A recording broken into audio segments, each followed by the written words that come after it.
Juntos novamente para seguirmos com o estudo do livro Psiquiatria em Face da Reencarnação, escrito pelo Dr. Inácio Ferreira, ainda encarnado. Vamos lá. Reminiscência de um espírito, um casal atribulado.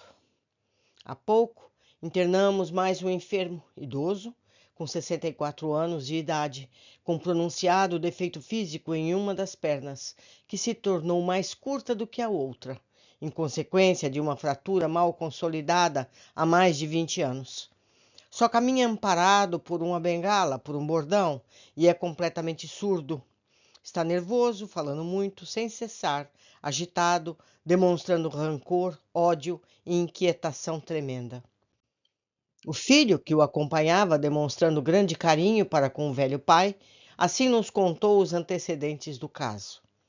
O velho sempre foi muito forte, trabalhador, família numerosa, toda criada, possuindo mesmo vários netos. Sempre foi um bom chefe de família, a tudo se sacrificando em benefício dos seus.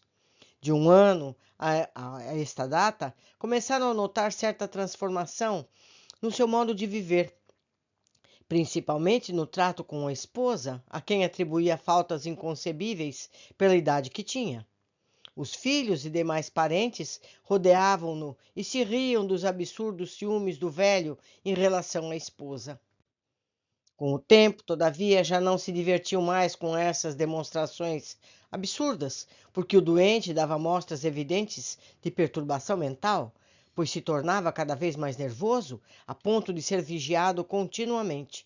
Seu estado de saúde alterava-se de tal maneira que tiveram de procurar recursos médicos, uma vez que ele recusava toda e qualquer alimentação e passava noites em seguida em claro. Seu estado de ânimo, a princípio, contra a esposa, se foi estendendo às demais pessoas da família, cuja presença não tolerava. Resolvendo sua internação, pois os recursos procurados tinham sido improfícuos, trouxeram-no para Uberaba. Esteve no sanatório durante 3 meses, sem dar o mínimo trabalho, pois paciente e humilde, apesar de sua surdez, contava em cada um da casa um amigo e se condoía com a sua situação.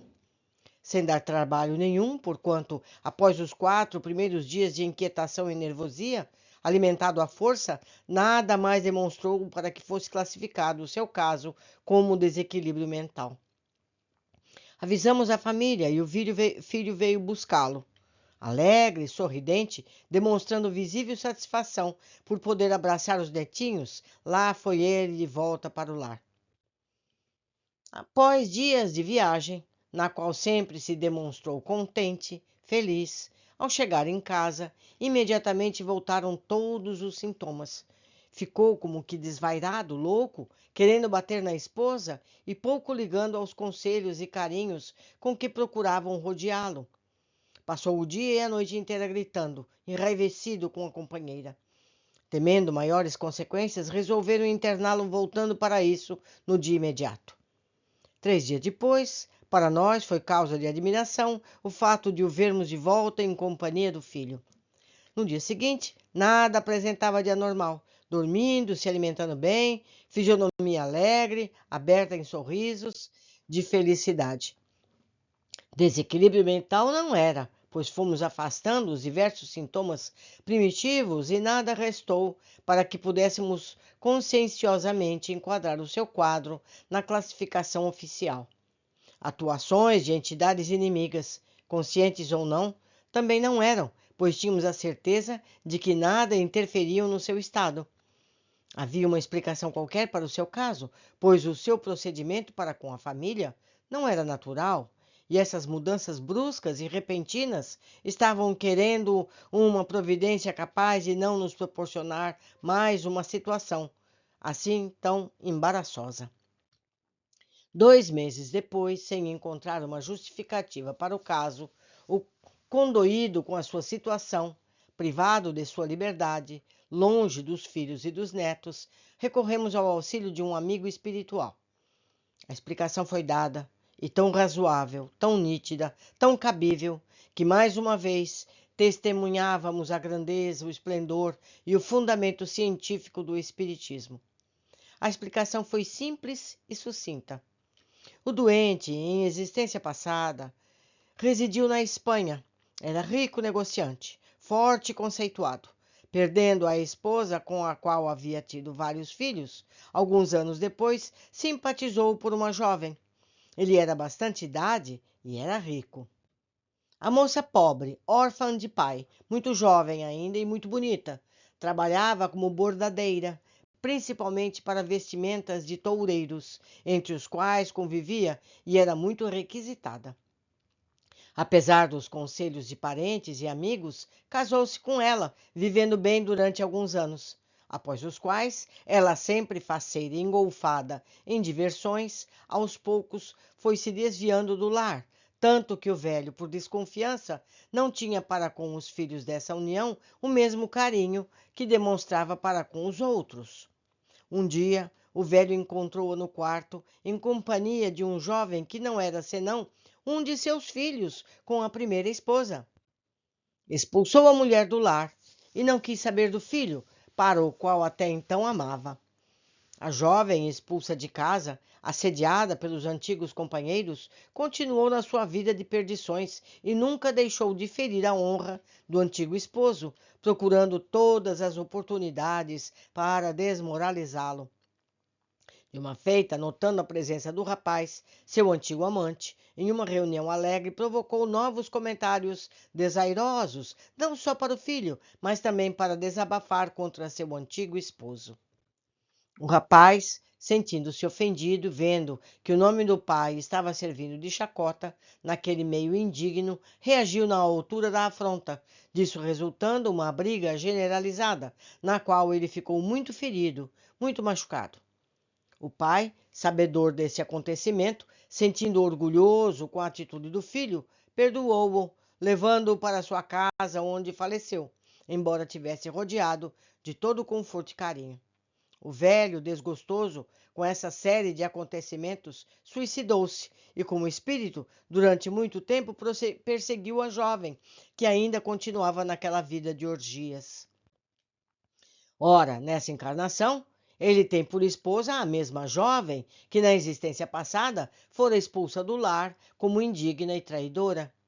Esse rapaz que veio trazê-lo é o filho antigo da primeira união, o mesmo que se tornara amante da segunda esposa e fora ferido em defesa de sua honra. E sua esposa, na existência passada, é uma das noras, atualmente casada com um dos seus filhos. Na família, ele ainda tem um irmão, que fora também em existência passada.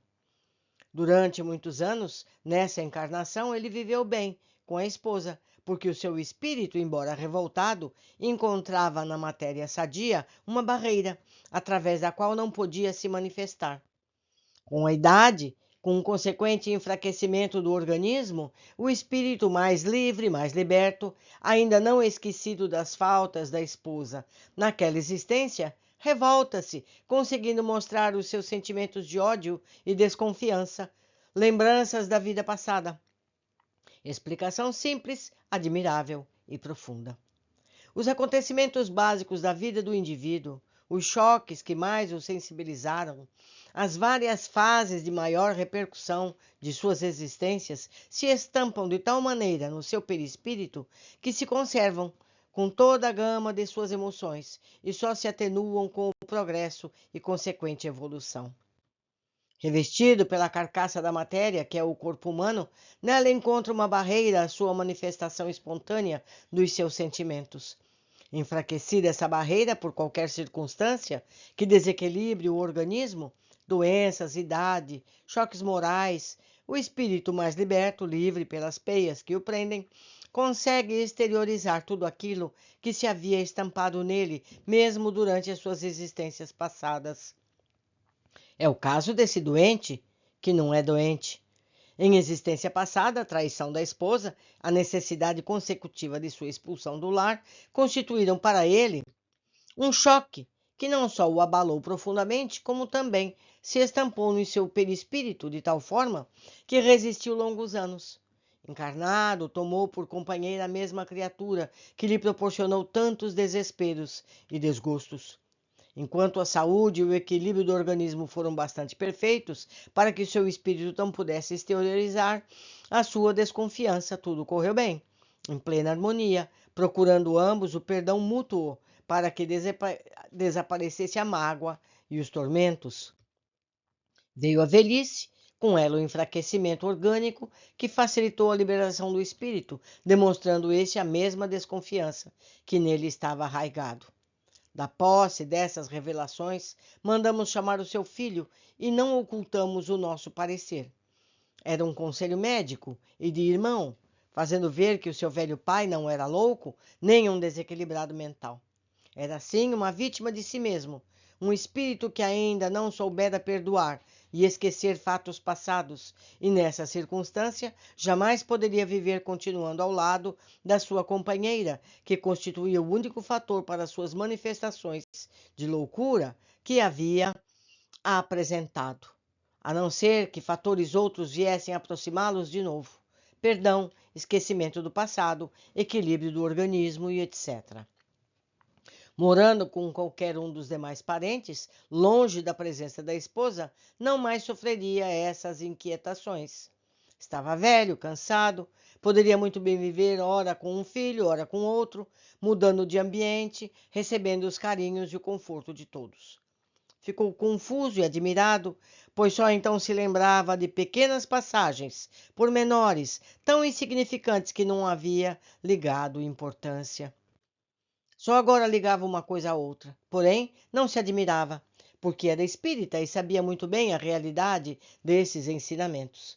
De fato, em sua residência, muitas vezes, o velho chamava os filhos e lhes falava com convicção: Vocês estão muito enganados com essa velha. Ela não presta, ela não vale nada.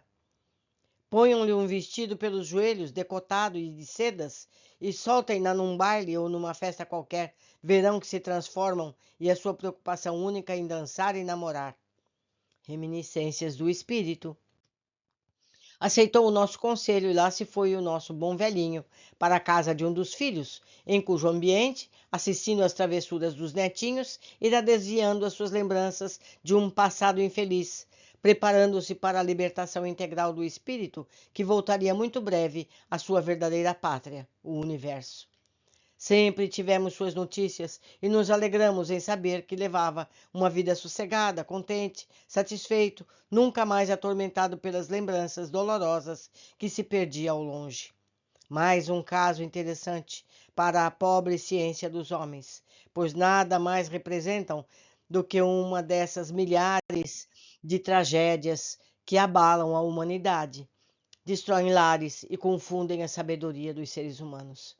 São tragédias comuns que resistem a todos os recursos materiais da ciência, tragédias para as quais remédios, exames, pesquisas de laboratório, aparelhagem se mostram impotentes, não conseguindo amortecer as agruras, extinguir as lágrimas provocadas e opor barreiras à sua destruição. Sim, insuficientes, incapazes, pois são tragédias comuns e que só se atenuam com uma única terapêutica, a terapêutica do perdão, do amor e do esquecimento. Então, meus amigos, que nos seja exemplo quando percebemos um antagonismo na família, uma implicância sem motivo, o passado responde a essas questões. Por hoje ficamos aqui, aguardo todos nos nossos próximos capítulos. Abraços.